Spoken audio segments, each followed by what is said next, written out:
Okay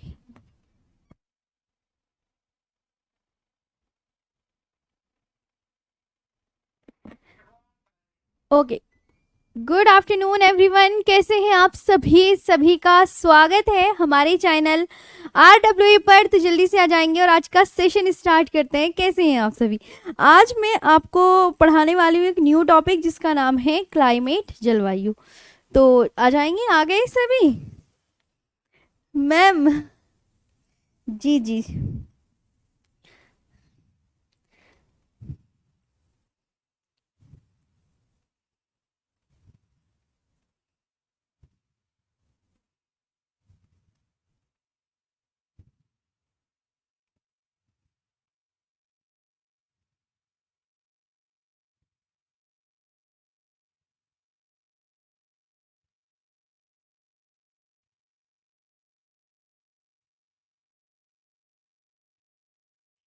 ma'am ठीक है, start करें ना? जी जी बिल्कुल, स्टार्ट करते हैं। हाँ,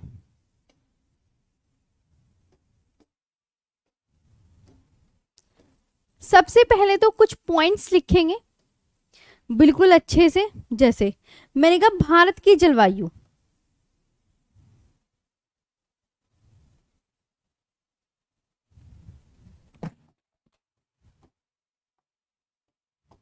एक मिनट।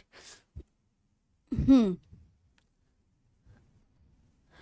आगे यहां पर डालेंगे भारत की जलवायु टॉपिक, क्लाइमेट ऑफ इंडिया।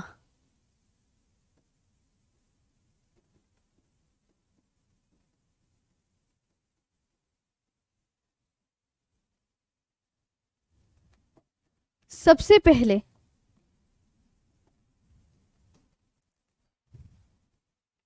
आज तो बहुत सारों के फास्ट हो गए। चलो, ताप, ध्यान से। ताप, इसे हीट बोलते हैं। और इसे वर्षा यानी रेन, वायुमंडल दाब,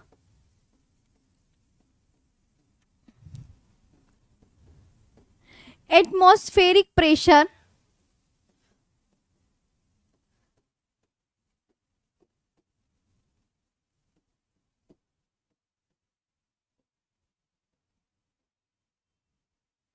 atmospheric pressure.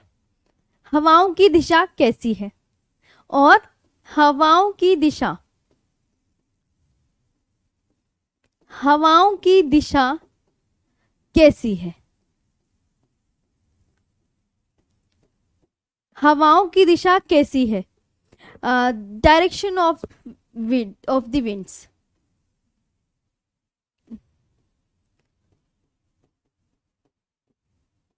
Of the winds.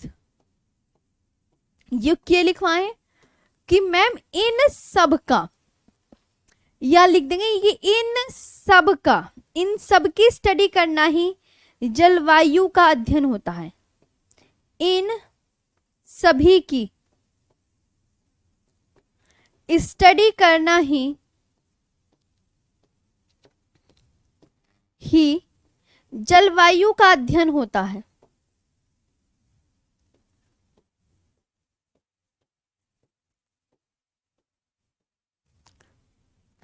इन सब की स्टडी करना ही जलवायु का अध्ययन होता है। पता चल गया?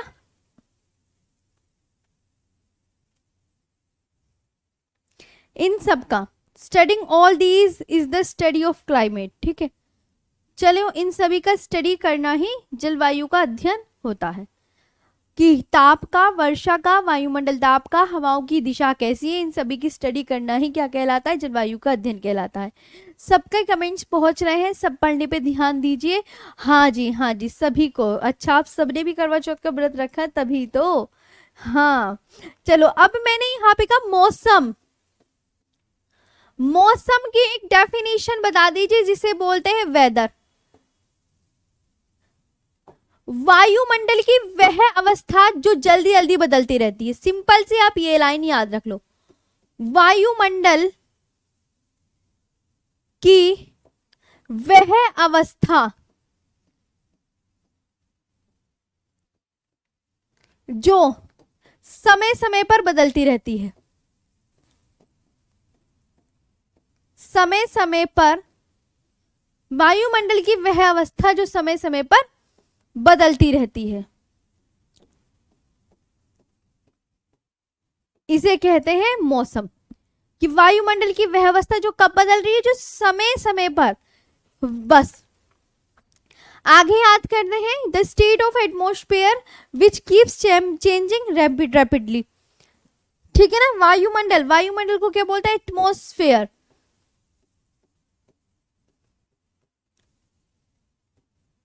दूसरा, मौसम की डेफिनेशन आपको पता चल गई है।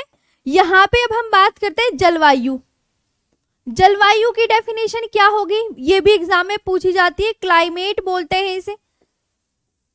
इसमें वायुमंडल की वह अवस्था जो लंबे वर्षों तक समान रहती है। सेम ऐसे लिखेंगे, वायुमंडल की वह अवस्था, है ना, वायुमंडल की वह अवस्था जो लंबे समय तक समान रहती है, लंबे समय तक समान रहती है। समझ आया, जो लंबे समय तक समान रहती है।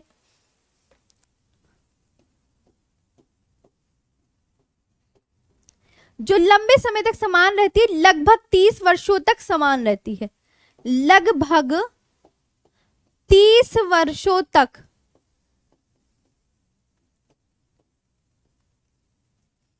समान रहती है।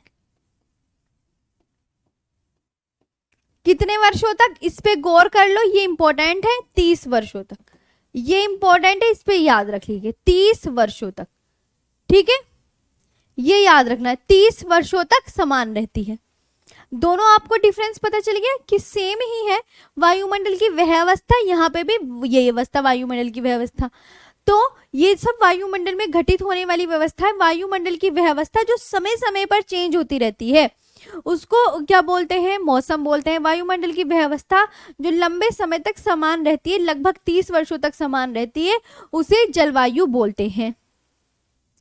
अब आपसे पूछा जाएगा, भारत की जलवायु कैसी है। आपसे कोई क्वेश्चन करने लगे कि भारत की जलवायु बता दो कैसी है, तो आप यहाँ पे क्या आंसर करेंगे, भारत की जलवायु कैसी है। What is the climate of India, climate of India कैसी है बताओ, क्लाइमेट ऑफ इंडिया। तो आप यहाँ पे आंसर करेंगे कि मैम जो क्लाइमेट ऑफ इंडिया है वो बहुत अच्छे से याद रखना है कि उष्णकटिबंधीय मानसूनी जलवायु है। कैसी है, तो आप इसका आंसर क्या करेंगे, उष्णकटिबंधीय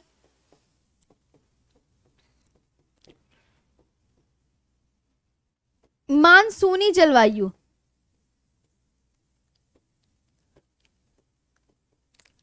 उष्णकटिबंधीय मानसूनी जलवायु, tropical monsoon climate, tropical monsoon climate, tropical monsoon climate है। कैसी क्लाइमेट है, बिल्कुल अच्छे से याद कर लीजिएगा, ट्रॉपिकल मॉनसून क्लाइमेट। ठीक है, ये वाली तीनों पॉइंट्स याद हो गए होंगे बढ़िया से। अब आते हैं, भारत की स्थिति ग्लोब पर कहां है।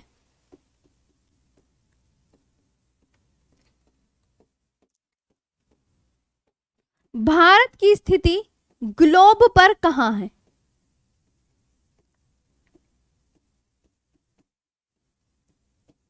बताओ कहां है, भारत की स्थिति ग्लोब पर कहां है। India's position on the globe, India की पोजीशन बतानी है ऑन द ग्लोब, ग्लोब को ऑन द ग्लोब, बताओ कहां पर है। तो आप बोलोगे मैम ग्लोब पर, सबको पता है,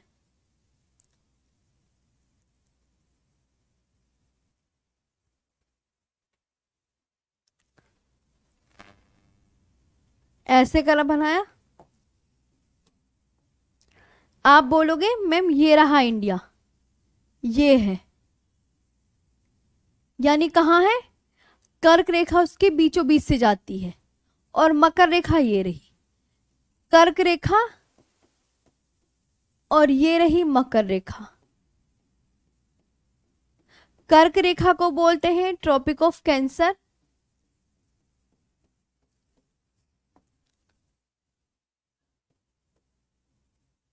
और इसे बोलते हैं ट्रॉपिक ऑफ कैप्रिकॉर्न।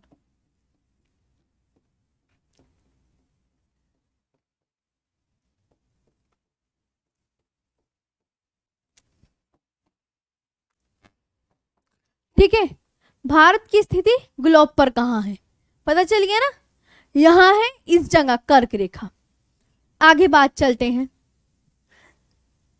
कर्क रेखा और मकर रेखा, ध्यान रखना ये लाइन और इस लाइन, इन दोनों लाइनों की जो बीच का क्षेत्र है ना, ये वाला, हमेशा पूछेंगे कि उष्ण कटिबंधीय क्षेत्र कहाँ पर पड़ता है, तो कर्क रेखा और मकर रेखा के जो बीच का क्षेत्र है उसे क्या बोलते हैं, उष्ण कटिबंधीय क्षेत्र बोला जाता है। कोई कहे उष्ण कटिबंधीय क्षेत्र कहाँ पर है, तो आपका तुरंत आंसर क्या आएगा सभी स्टूडेंट का, उष्ण कटिबंधीय क्षेत्र मैम कर्क रेखा और मकर रेखा के बीच में है।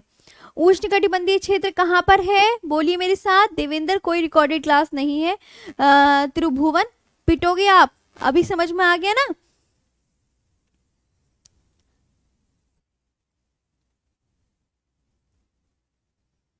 अच्छा जी पाल जी अच्छा जी संदीप जी, चलो अभी देखो यहाँ पे मैंने कहा कर्क रेखा, यहाँ पे मैं आपसे कमेंट सेक्शन में आपसे क्वेश्चन पूछती हूँ, आप बातें कितनी करते हो सबके सब कमेंट सेक्शन में, आपको पढ़ना नहीं होता क्या, पहले इधर आओ।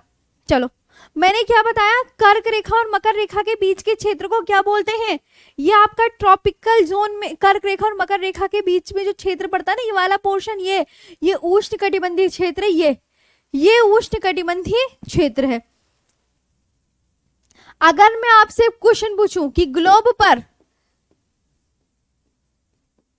पर उष्ण कटिबंधीय क्षेत्र कहां पर है, तो क्या आंसर आएंगे, ग्लोब पर उष्ण कटिबंधीय क्षेत्र कहां पर है, कहां पर है, चलो आंसर दो, कहां पर बताओगे फिर, बोलो, ग्लोब पर उष्ण कटिबंधीय क्षेत्र कहां है, where is the tropical zone, tropical zone बताना है on the globe, tropical zone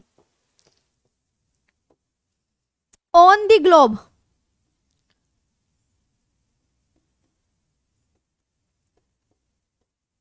तो आप क्या बोलोगे मैम, कर्क रेखा और मकर रेखा के बीच का क्षेत्र, यहां पे आंसर करेंगे कि कर्क रेखा और मकर रेखा के बीच का क्षेत्र उष्ण कटिबंधीय क्षेत्र कहलाता है।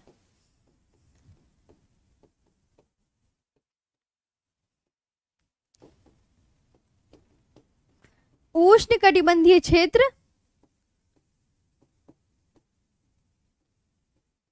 कहलाता है, राइट। कर्क रेखा और मकर रेखा के बीच का क्षेत्र उष्ण कटिबंधीय क्षेत्र कहलाता है।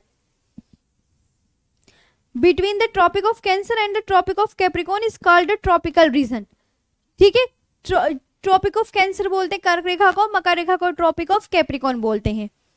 हाँ याद करो ये चीजें, आपको याद नहीं, भारत, अगर मैं आपसे कहूं भारत किस कटिबंध में स्थित है, भारत किस कटिबंध में स्थित है, फटाफट बताओ, भारत किस कटिबंध में स्थित है, तो आप यहां पे आंसर करेंगे भारत उष्ण व उपोष्ण कटिबंध में स्थित है, भारत उष्ण व उपोष्ण कटिबंध में स्थित है।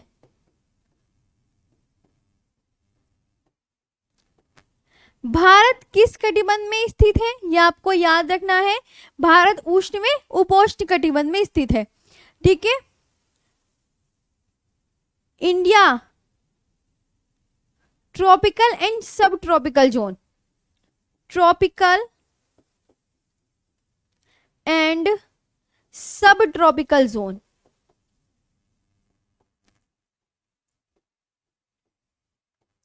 राइट, कटिबंध को जोन बोलते हैं। कटिबंध को क्या बोलते हैं? जोन। कि भारत ट्रॉपिकल उष्ण व उपोष्ण कटिबंध में स्थित है। आगे बात करते हैं, ये भी याद हो गया है। भारत की जलवायु कैसी है? लिखवा दिया मैंने, हाँ ये तो लिखवा दिया। भारत की जलवायु मॉनसून,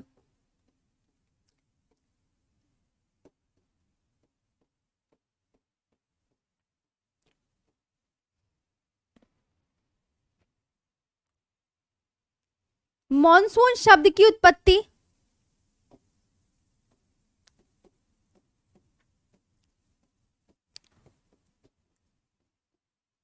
मॉनसून शब्द की उत्पत्ति अरबी भाषा के मौसम शब्द से हुई है। अरबी भाषा के मौसम शब्द से हुई है।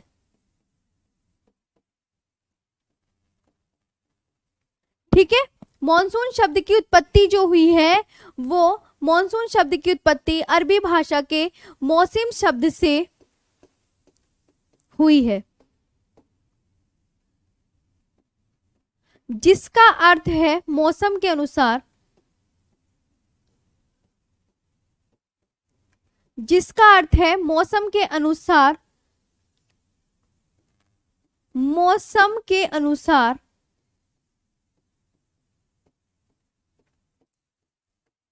दिशा बदलने वाली हवाएं।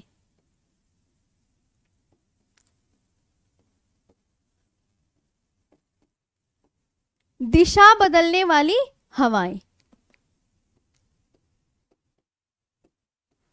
ठीक है, मौसम के अनुसार दिशा बदलने वाली हवाएं। अरेबिक वर्ल्ड मौसम।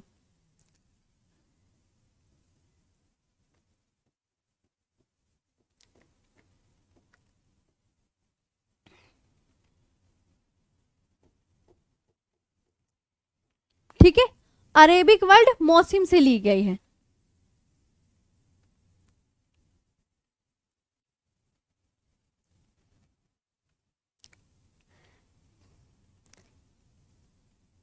किसी भी देश की जलवायु किस पर निर्भर करती है?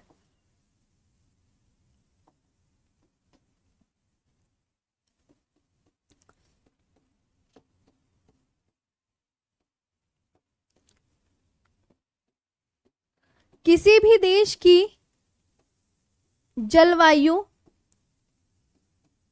निर्भर करती है, किस पर निर्भर करती है बताओ? किसी भी देश की जलवायु निर्भर करती है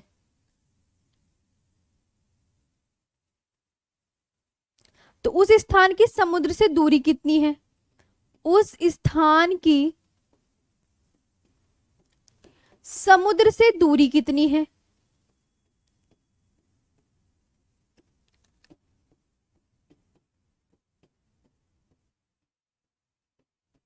उस स्थान की समुद्र से दूरी कितनी है? Distance of that place, distance of that place from the sea.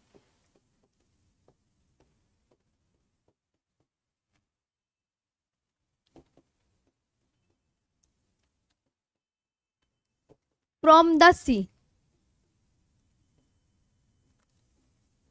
ठीक है, distance of that place from the sea, वो स्थान किस अक्षांश पर स्थित है?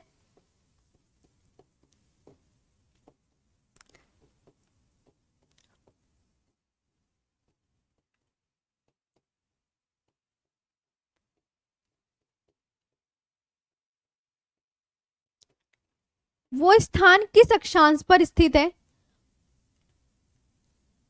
At what latitude is that place located?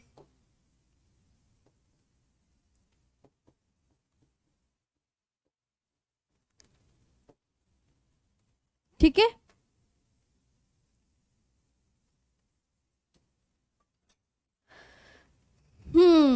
ये हो गया। उस स्थान की ऊंचाई क्या है?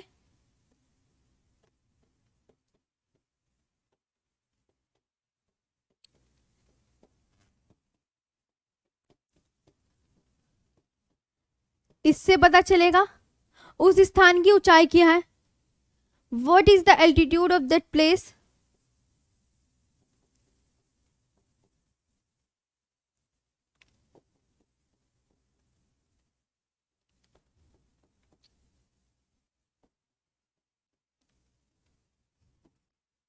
ठीक है,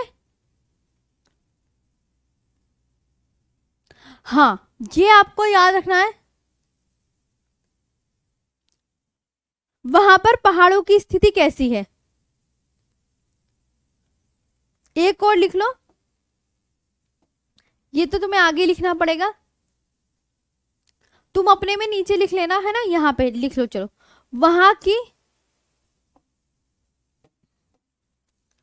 तो आपको इतने पॉइंट्स बताने पड़ेंगे, एक पॉइंट, दूसरा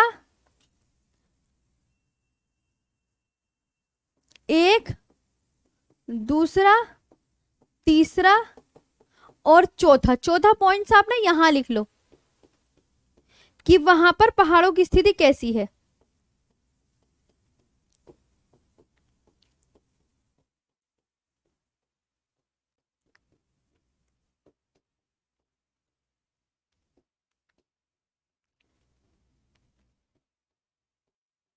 condition of the mountain, condition of the mountain, तो किसी भी देश की जलवायु निर्भर करेगी कि उस स्थान की समुद्र से दूरी कितनी है, पूछा जाएगा। हाँ, और वो स्थान किस अक्षांश पर स्थित है, वो स्थान की ऊंचाई क्या है, वहां पर पहाड़ों की स्थिति क्या है। इन चार पॉइंट्स के द्वारा उस देश की जलवायु का पता लगा सकता है, इन चार पॉइंट्स के द्वारा किसी भी देश की जलवायु का हम पता लगा सकते हैं। ठीक है, उन इन चार पॉइंट्स के द्वारा, ये आपको याद करना है।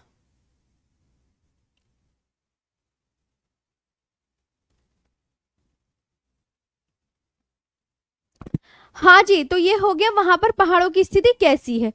तो किसी भी देश की जलवायु जो है निर्भर करती है, ये बता देंगे, जलवायु जो क्लाइमेट है वो डिपेंड किस पर करती है, डिपेंड,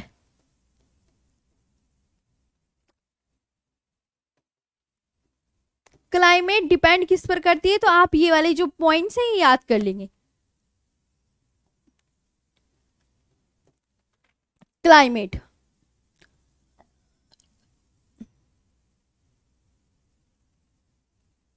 एक बच्चा कह रहा है मैम भारत की स्थिति ग्लोब पर क्या है। अरे भाई, भारत की स्थिति ग्लोब पर उत्तर पूर्वी गोलार्ध में नहीं है हमारा भारत, उत्तर पूर्वी गोलार्ध में नहीं है।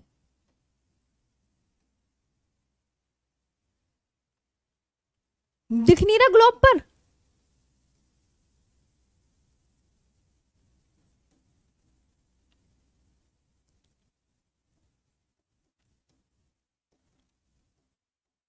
ये तो मैंने आपको पहले ही चैप्टर में लिखवाया था। पहली बात तो मैं आपको ही बता दूं, ये है क्लाइमेट का टॉपिक जो अच्छे अच्छे बच्चों की खटिया खड़ी कर देता है, ये हर किसी को याद नहीं होता है, तो इसलिए प्लीज थोड़ा ना इस पे सब्र करें।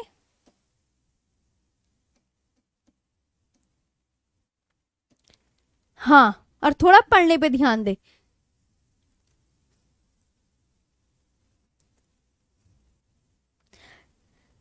ये तो आपको दिमाग यही लगाना पड़ेगा, अदरवाइज ये चीजें आपको समझ में नहीं आएंगी। ये दीजिए कि किसी भी, ये जो है आपको याद बता दूं, ये जो है बहुत डिफिकल्ट चैप्टर है, तो प्लीज इसे ध्यान से समझने की कोशिश कीजिए, मैं आपको बार बार यही सलाह दूंगी। अगर आपका दिमाग कहीं और है तो आपकी जो चीजें हैं वो आपको बिल्कुल परेशान कर देंगी, सॉल्व नहीं हो पाएंगी, तो प्लीज कॉन्सेंट्रेट बिल्कुल जो मैं पढ़ा रही हूँ। जलवायु वाला टॉपिक हर किसी के पल्ले नहीं पड़ता है, जलवायु एक अपने आप में ही बहुत खड़ूस सा टॉपिक है, इसलिए।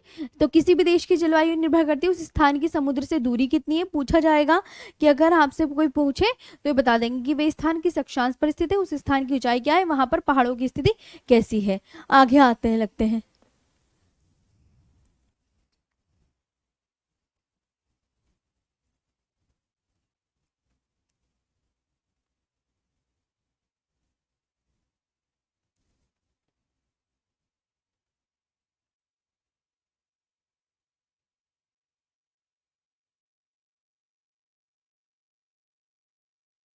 देखो लिख लिया। अब देखो तुम्हें मैं एक बात बताती हूँ, तो इसलिए प्लीज इसे ध्यान से देखो। इंग्लिश में आपकी यहाँ पे मैंने पीडीएफ है।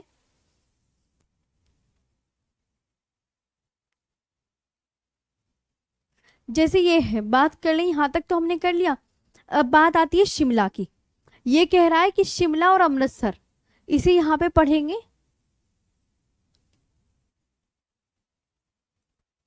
कि शिमला और अमृतसर एक ही अक्षांश पर स्थित है, फिर भी उनकी जलवायु में अंतर पाया जाता है, क्योंकि उनके बीच ऊंचाई का अंतर पाया जाता है। देखो अमृतसर यहाँ पर है और शिमला यहाँ पर है, तो ये भी बात आपको बहुत अच्छे से याद रखनी है ना, कि शिमला और अमृतसर एक ही अक्षांश पर स्थित है। ये क्या कह रहा है ये लाइन, कि शिमला और अमृतसर एक ही अक्षांश पर स्थित है, फिर भी उनकी जलवायु में अंतर पाया जाता है। क्यों अंतर पाया जा रहा है? क्योंकि उनके बीच ऊंचाई का अंतर पाया जाता है। एक ही अक्षांश पर स्थित है ना। कोई पूछे शिमला और अमृतसर तो आप बोलोगे, तो आप यहाँ पे बोलेंगे मैम शिमला और अमृतसर एक ही स्थान पर स्थित है, ये एक ही अक्षांश पर स्थित है। शिमला और अमृतसर एक ही अक्षांश पर स्थित है, फिर भी उनकी जलवायु में अंतर पाया जाता है, क्योंकि उनके बीच ऊंचाई का अंतर पाया जाता है। समझ में आ गई? क्योंकि शिमला की ऊंचाई यहाँ पर है और अमृतसर की ऊंचाई यहाँ पर है, और ये दोनों क्या है, ये दोनों एक ही अक्षांश पर स्थित है। पहले छोटी छोटी बातें तो समझ लो, पहले छोटी छोटी बातें तो समझ लो, उसी के बाद तो बढ़ाऊंगी। तो ये वाली बात समझ में आई आपको? हाँ जी मैम आ गई है। अब देखो यहाँ पे आते हैं, पश्चिमी विक्षोभ की बात कर लेते हैं। पश्चिमी विक्षोभ, ठीक है। चले तो ये आपको समझ में आ गया शिमला और अमृतसर वाला। इसे अपनी कॉपी में लिखना होगा लिख लेना, अदरवाइज आपका मन है जैसे भी आपको अच्छा लगे, है ना। वैसे मैंने बता दिया है, एग्जामिनर पूछता है कि शिमला और अमृतसर एक ही अक्षांश पर स्थित है, फिर भी उनकी जलवायु में क्यों डिफरेंस पाया जा रहा है। तो क्यों, अगर वो पूछे क्यों डिफरेंस पाया जा रहा है, क्योंकि उनकी ऊंचाई में अंतर है, उनकी ऊंचाई में अलग है, क्योंकि शिमला ऊंचाई बहुत ऊपर है और अमृतसर थोड़ा उसके नीचे है, ये बता देना, ठीक है। चलिए, और है दोनों एक ही अक्षांश पर स्थित। अब हम पढ़ते हैं कौन सा, पश्चिमी विक्षोभ, है ना। चलो सबसे पहले तो मैं आपको पश्चिमी विक्षोभ के बारे में बताती हूँ। पश्चिमी विक्षोभ,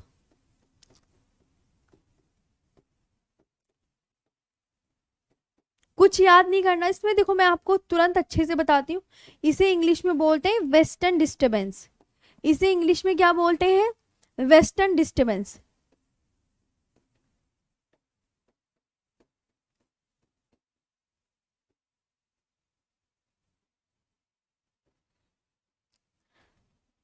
ये क्या है? पश्चिमी विक्षोभ एक शीतोष्ण चक्रवात है, एक शीतोष्ण चक्रवात है। कोई पूछे तो पहली बात याद हो गई।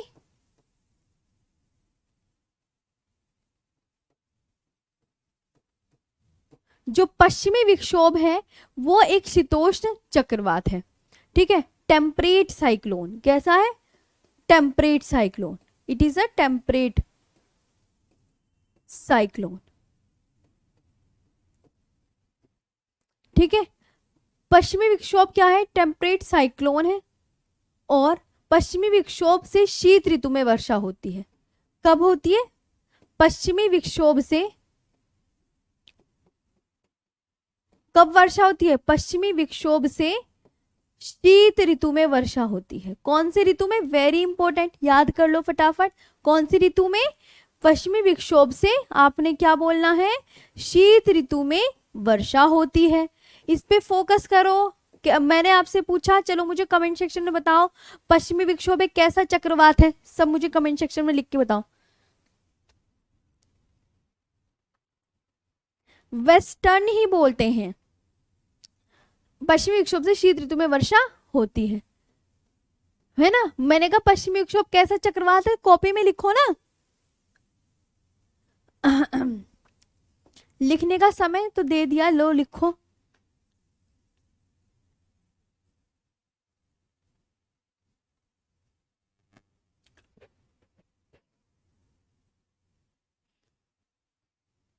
हो गया?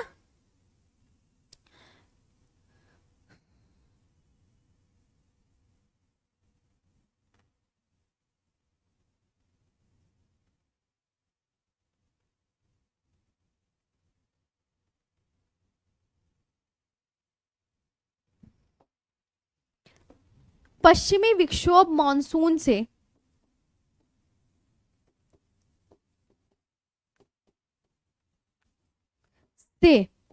कहाँ वर्षा होती है? भारत के उत्तर पश्चिम में वर्षा होती है।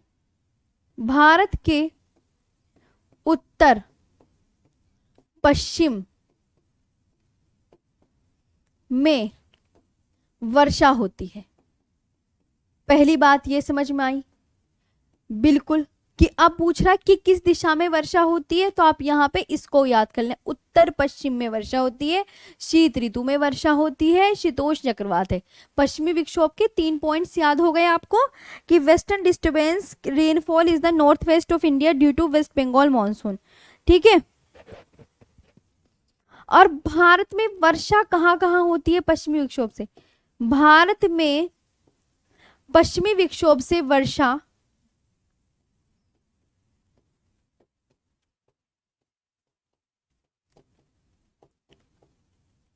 वेस्टर्न डिस्टर्बेंस से वर्षा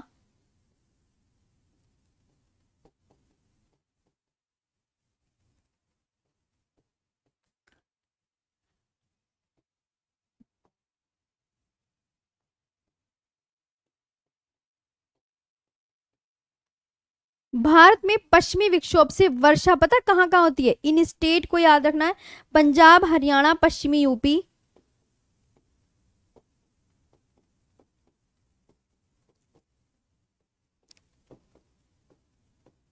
पश्चिमी यूपी, राजस्थान, जम्मू कश्मीर,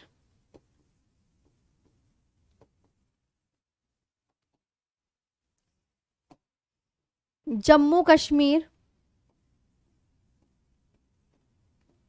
राजस्थान, जम्मू कश्मीर, उत्तराखंड, हिमाचल प्रदेश,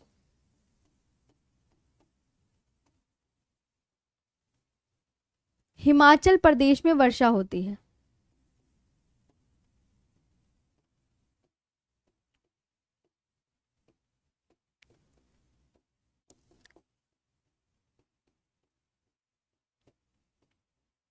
ये है मतलब किस स्टेट में वर्षा हो रही है, कैसे वर्षा हो रही है, ये देख लीजिए। ठीक है, तो पश्चिमी विक्षोभ से किस में वर्षा होती है, ये बात बहुत अच्छे से याद रख।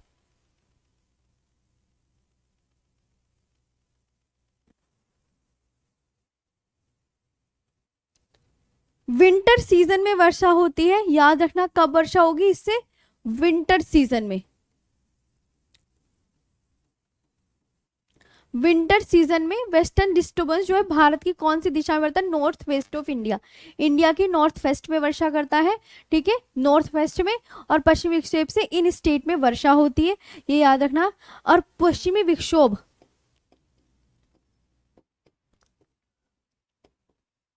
भूमध्य सागर से नमी ग्रहण करता है। Very important question. भूमध्य सागर से, कहां से?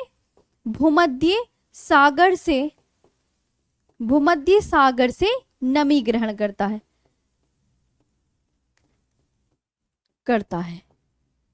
कहां से नमी ग्रहण करता है? किन स्टेट में वर्षा होती है ये पर अच्छे से याद कर लो। तो absorb moisture from the Mediterranean sea, absorb moisture, moisture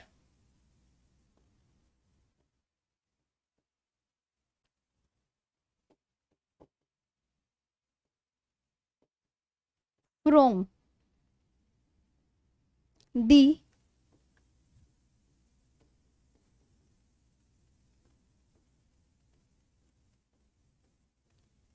absorb moisture, moisture from the Mediterranean sea. ठीक है ना, ये याद कर लेना है। अब मैं आपको बताती हूं, भूमध्य सागर से नमी ग्रहण करेगा तो फिर वर्षा कहाँ कहाँ होगी, एक बार मैं आपको थोड़ा सा मैप में भी दिखा देती हूँ। मैप में आप याद रखेंगे, देखिए ऐसे करके आप मैप बनाओ।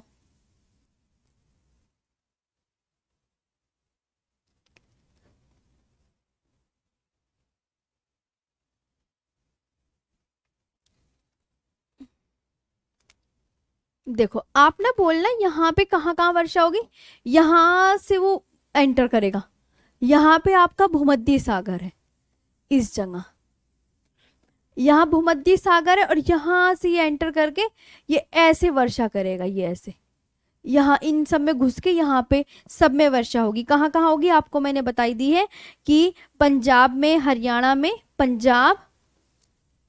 पंजाब में वर्षा होगी, हरियाणा में होगी,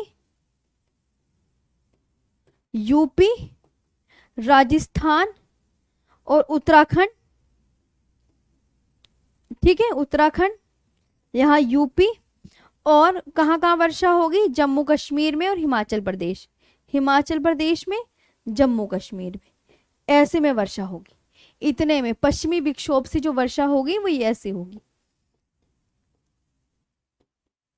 ये है वेस्टर्न डिस्टर्बेंस से। तो ये आपको पूरे पॉइंट याद करने हैं वेस्टर्न डिस्टर्बेंस के।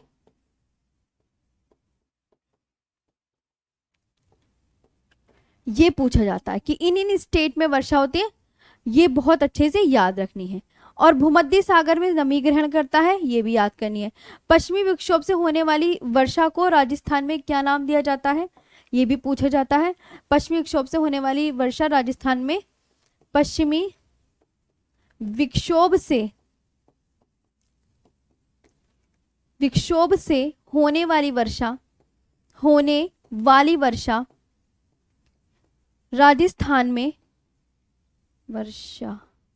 राजस्थान में मावट के नाम से जानी जाती है, मावट के नाम से जानी जाती है।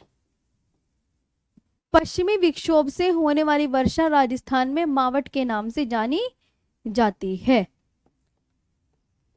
ठीक है, और पश्चिमी विक्षोभ से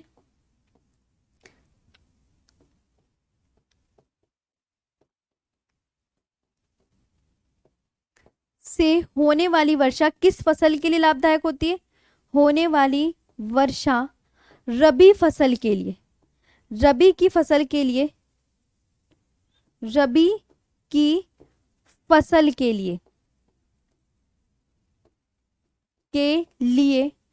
विशेषकर गेहूं के लिए लाभदायक होती है, विशेषकर गेहूं की फसल के लिए उपयोगी होती है, विशेषकर गेहूं की फसल के लिए उपयोगी होती है।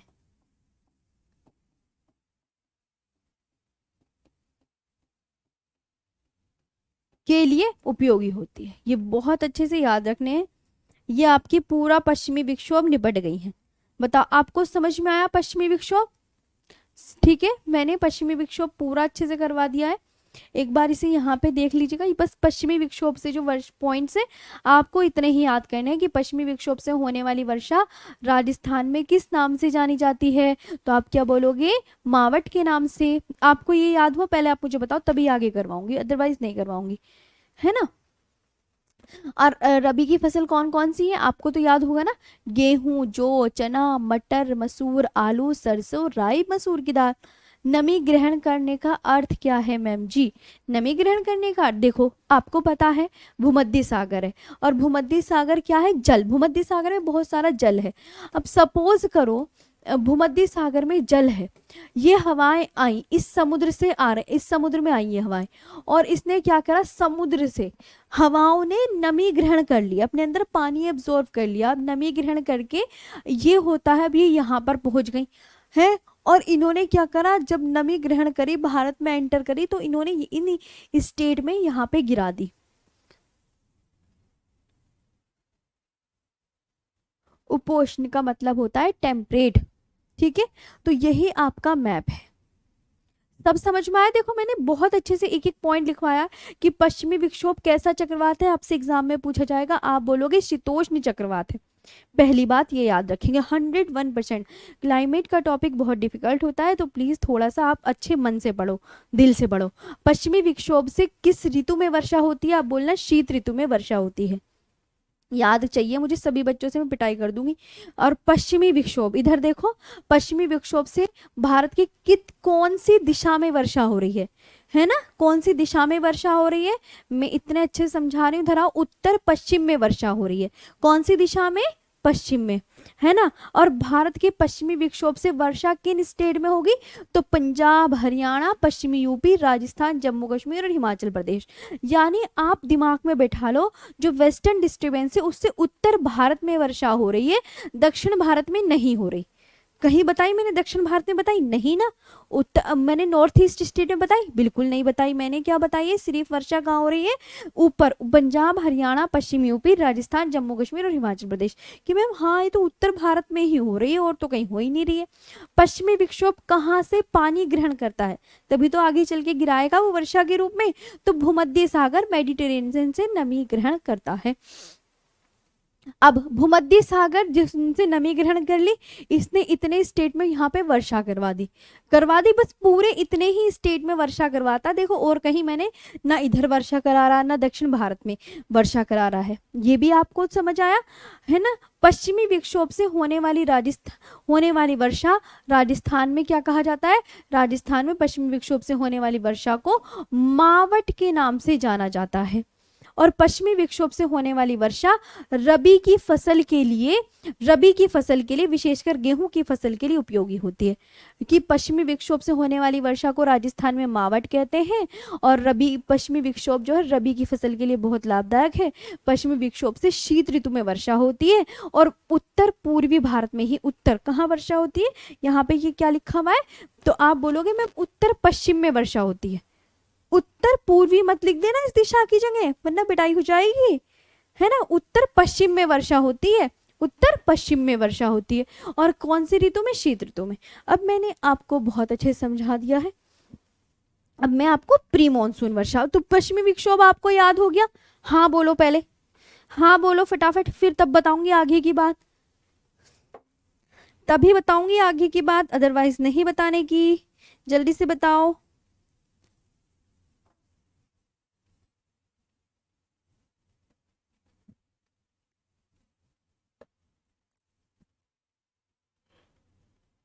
ठीक है, हाँ तो पश्चिमी विक्षोभ आपका निपट गया है बहुत बढ़िया तरीके से। अब एक और चीज देखिए, यहाँ पे ना कुछ आपको मैप भी मिल जाएंगे इस तरीके से, मैं ना मैप भी लाई हूँ। देखो पश्चिमी विक्षोभ भारत में इस तरीके से पहुंचता है। देखो गेहूं की फसल के लिए विशेषकर लाभदायक होता है ये पश्चिमी विक्षोभ, है ना। ये आपके पश्चिमी विक्षोभ, भूमध्य सागर से इसने नमी ग्रहण करी, ये पश्चिमी विक्षोभ का मैप है। समझ आया ना, पश्चिमी विक्षोभ वेस्टर्न डिस्टर्बेंस, और ये यहीं पे वर्षा करता है, ऐसे आती है भारत में, है ना। ये आगे ऐसे, और ये इस एरिया में वर्षा करता है, यहाँ वर्षा होती है, गेहूं की फसल के लिए लाभदायक होता है। पिटाई हो जाएगी नहीं समझे तो। चलो आगे चलते हैं। अब मैं दूसरी बात बता देती हूँ। बहुत सारे मैप है, तो इसमें मैप में तो तुम्हें अलग अलग चीजें बतानी पड़ेंगी। अब आप डालो प्री मॉनसून वर्षा। ओह, नेक्स्ट डालो प्री मॉनसून वर्षा। एक मिनट, चलो प्री मॉनसून वर्षा।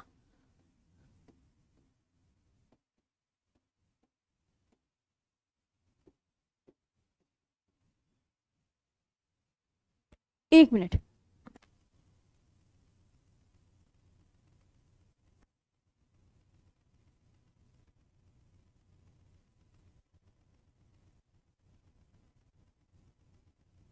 आगे आते हैं प्री मॉनसून वर्षा।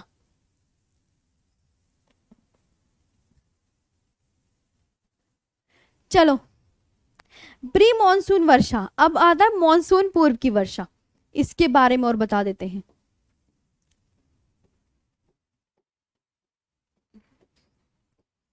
देखो मानसून पूर्व की वर्षा में यह है मार्च से मई के महीने में होती है।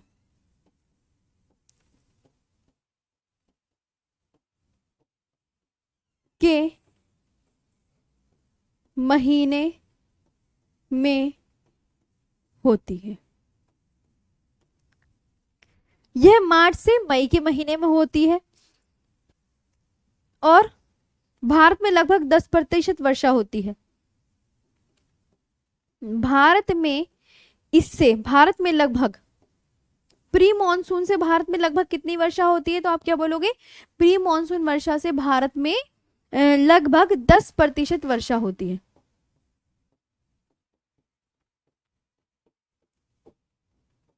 दस प्रतिशत वर्षा होती है। देखो, सबसे पहले होगी आम्र वर्षा, है ना, ये बड़ी इंपॉर्टेंट है। आम्र वर्षा कब होती है? आम्र वर्षा, इसे मैंगो शॉवर बोलते हैं बच्चा पार्टी। मैंगो शॉवर ये कब होगी, किस स्टेट में होगी? तो आप बोलोगे केरल में होती है, केरल राज्य में, है ना, केरल में। इसलिए आम्र वर्षा इसलिए कहते हैं, आम्र वर्षा क्यों कहते हैं इसे? मैंगो शॉवर आम्र वर्षा इसलिए कहते हैं, इसलिए कहते हैं क्योंकि यह आमों को जल्दी पकने में सहायता करती है, क्योंकि यह आमों को पकने में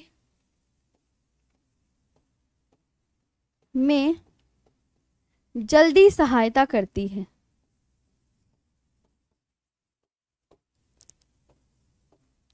आमों को पकने में जल्दी सहायता करती है, ठीक है। नोट,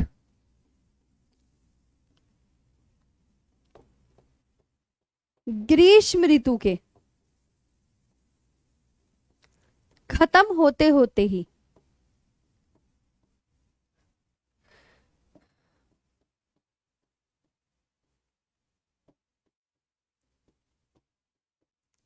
पूर्व मॉनसून बौछारें पड़ती हैं।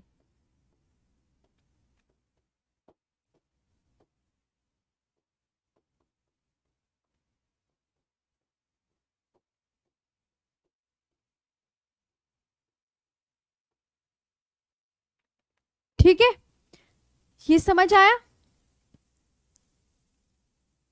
एक होती है, एक तो पश्चिमी विक्षोभ वाली तो बिल्कुल अलग हो गई, बिल्कुल अलग। और एक ये वाली अलग हो गई, ये वाली प्री मॉनसून वर्षा, है ना। अलग अलग है सारी, अलग अलग लिखवा रही हूँ इसलिए अलग अलग याद कर लीजिए। पश्चिमी विक्षोभ वाला अलग था, वो एक अलग टॉपिक था, उसे याद कर लीजिएगा। प्री मॉनसून वर्षा एक अलग टॉपिक है, इसे याद कर लीजिए। आम्र वर्षा को आगे लिखेंगे।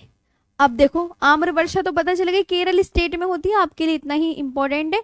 आम्र वर्षा को कर्नाटक में क्या क्या नाम से जाना जाता है? तो कर्नाटक में कॉफी वर्षा, है ना, कर्नाटक में कॉफी वर्षा होती है, ध्यान से सुनो। कर्नाटक में होती है कॉफी वर्षा, कॉफी शॉवर कहाँ होती है? कॉफी शॉवर, है ना, विथ चेरी ब्लॉसम कहते हैं। कर्नाटक में कॉफी वर्षा वे चेरी ब्लॉसम कहते हैं, चेरी ब्लॉसम, है ना, क्या कहते हैं? चेरी ब्लॉसम कहते हैं। आम्र वर्षा को कर्नाटक में कॉफी वर्षा वे चेरी ब्लॉसम कहते हैं। तो आपको दो पता चल गई कि कॉफी वर्षा चेरी ब्लॉसम वर्षा कहाँ होती है। क्या आंसर करेंगे मैम? चेरी ब्लॉसम वे कॉफी वर्षा कर्नाटक में होती है, ठीक है। और आम्र वर्षा कहाँ होती है? केरल में। आम्र वर्षा तो आपको आम्र वर्षा केरल में, कर्नाटक में कॉफी वर्षा वे चेरी ब्लॉसम वर्षा, राइट। चलो आगे आते, अब आती है काल बैसाखी। काल बैसाखी, इसके बारे में भी सोच लो। मैडम जी क्या बताने वाली हो ये काल बैसाखी के विषय में? मैंने कहा पश्चिम बंगाल में। ये वर्षा कहाँ पर होगी? पश्चिम बंगाल, पश्चिम बंगाल, असम, उड़ीसा, झारखंड के महीने में। असम, उड़ीसा, झारखंड में बैसाख के महीने में, बैसाख के महीने में शाम को चलने वाली पवनें हैं। कब चलती हैं? शाम को चलने वाली पवने हैं। कब चलती हैं ये? तो आप बोलोगे पश्चिम बंगाल में, असम, उड़ीसा, झारखंड में। और किस मंथ में चलती है? बैसाख में, है ना? लिखने तो दो मैम। ओहो हो, लीजिए लीजिए लिख लीजिए। ओके ओके ऑल राइट, लिख लीजिए। समझ आ रहा है ना? वरना मारूंगी बहुत अगर नहीं याद किया तो। आज मेरे पैरों में बुक्स कितनी आ गई हैं। मैम वाटरफॉल का रिकॉर्डेड लेक्चर नहीं है होगा ज़रूर, ऐसी बात नहीं है कि नहीं होगा। आवाज़ कर रहा है मैम, अच्छा कीजिए मैम, आवाज़ अच्छा नहीं आ रहा है प्लीज़। अच्छा जी, आवाज़ तो अच्छी ही आ रही है। होते होते दो बार लिखा है, जी जी, होते होते दो बार ही लिखना है, दो ही बार लिखना है होते होते। मैम मैं वेस्ट बंगाल से हूँ, यहाँ काल बैसाखी फेस्टिवल मनाया जाता है। ओके ओके मैम जी, कंबाइंड पीडीएफ डलवा दो अभी, जब ना पूरा कोर्स कंप्लीट हो जाएगा उस दिन आपकी कंबाइंड पीडीएफ डलवा देंगे। मुझे कुत्ते ने काट लिया, कोई बात नहीं, आप आराम से रहो। कुत्ते ने काट लिया है तो परेशान क्यों हो रहे हो? बैसाख के महीने में चलने वाली पवने हैं, ये लिख दिया। असम में इस तूफान को क्या कहते हैं? ध्यान रखना, काल बैसाखी को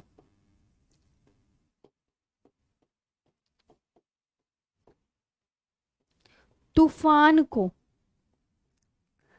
असम में, देखो असम में क्या, बारदोली छीड़ा। कौन सी छीड़ा? बारदोली छीड़ा, बारदोली छीड़ा, अथवा चाय वर्षा कहा जाता है, अथवा चाय वर्षा कहा जाता है असम में, अथवा चाय वर्षा कहा जाता है। देखो अब आपको यहाँ पे खुद पता चल गया कि असम में मैम बारदोली छीड़ा और चाय वर्षा होती है ना? और काल बैसाखी इन स्टेट में, पश्चिम बंगाल में, असम, उड़ीसा, झारखंड में। बैसाख कौन से महीने में? बैसाख के महीने में। और किस समय चलती है? शाम को चलने वाली पवने हैं। जो मैंने यहाँ पे एकदम से ये लिखवाया है वो प्लीज याद कर लीजिएगा। लू, लू लू पवन कहाँ चलती है? भारत के उत्तरी मैदानों में, भारत के उत्तरी नॉर्थन प्लेन में।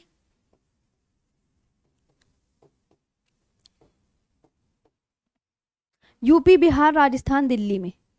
यूपी, बिहार, राजस्थान, दिल्ली में, मोस्टली तो इन्हीं राज्यों में चलती है। ठीक है, चलने वाली, चलने वाली ये शुष्क गर्म, ये शुष्क गर्म वे पीड़ादायक पवने हैं, वे पीड़ादायक पवने हैं, पीड़ादायक पवने हैं। सबको याद हुई? कौन सी कहां पर चल रही है? लू कहां पे चल रही है? राइट, आपको पता चल गई। एक आती है फूलों वाली बौछार, फूलों वाली बौछार।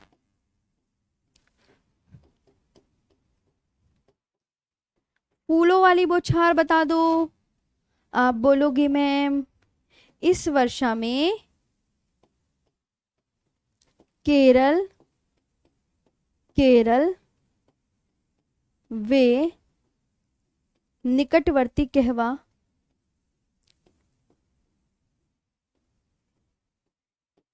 कहवा उत्पादक क्षेत्रों में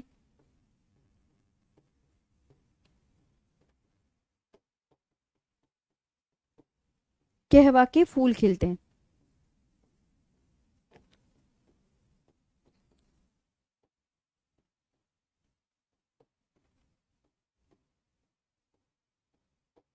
ये हो गई आपकी सारी।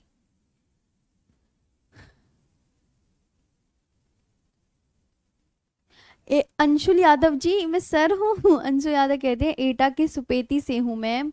एटा की सुपेती से हूँ सर, जब से आपसे जुड़े तब से हलवा लगने लगी है, हलवा तो लगने लगी है, लेकिन ना देखो मैं तो अपनी पूरे 101% देती हूँ आपको, पूरा अच्छे से एक एक टॉपिक करवाऊँ, लेकिन बात ये हो जाती है कि एग्जामिनर पता नहीं कौन सी भांग पी कर आता है कि क्या पूछ लेता है आयोग वाला, तो इसलिए भी थोड़ा ना ध्यान से आपको थोड़ा सा एसएससी जीडी का आप मैं मानती हूँ आप कोर्स कर रहे हो, लेकिन ना थोड़ा सा आप ना अच्छे से भी पढ़ लीजिए।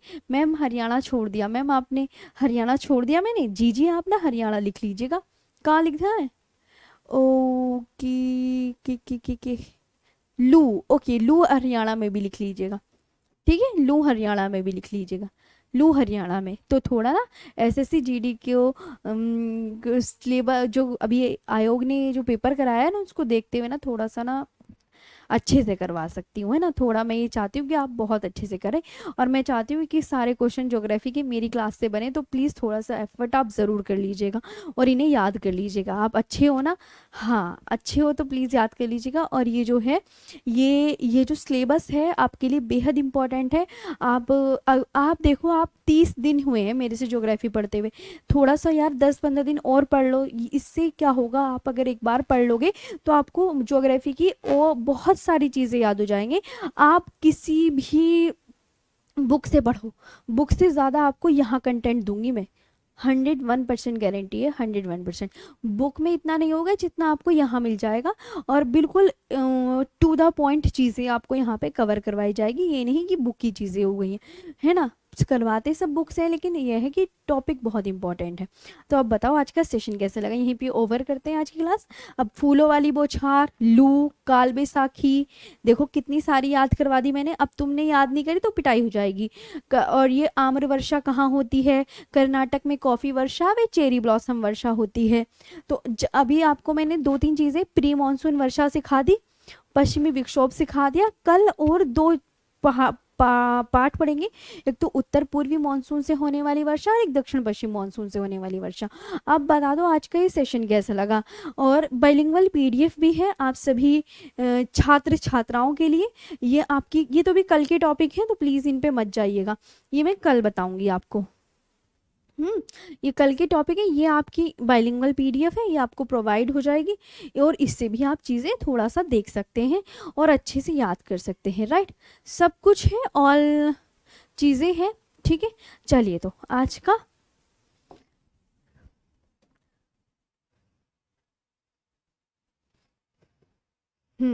अब बताओ।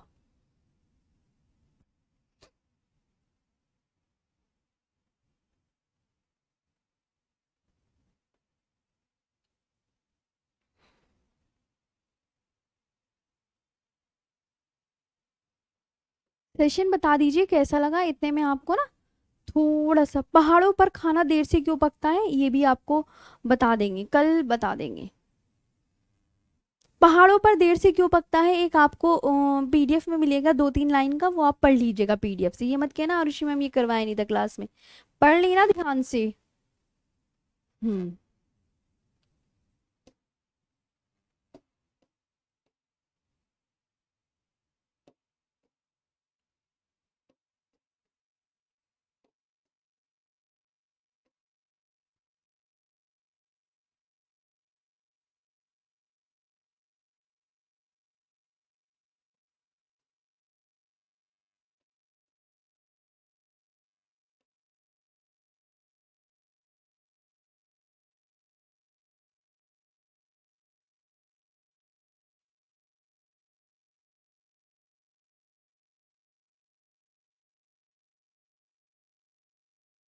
इसे एक्सपोर्ट कर देते हैं।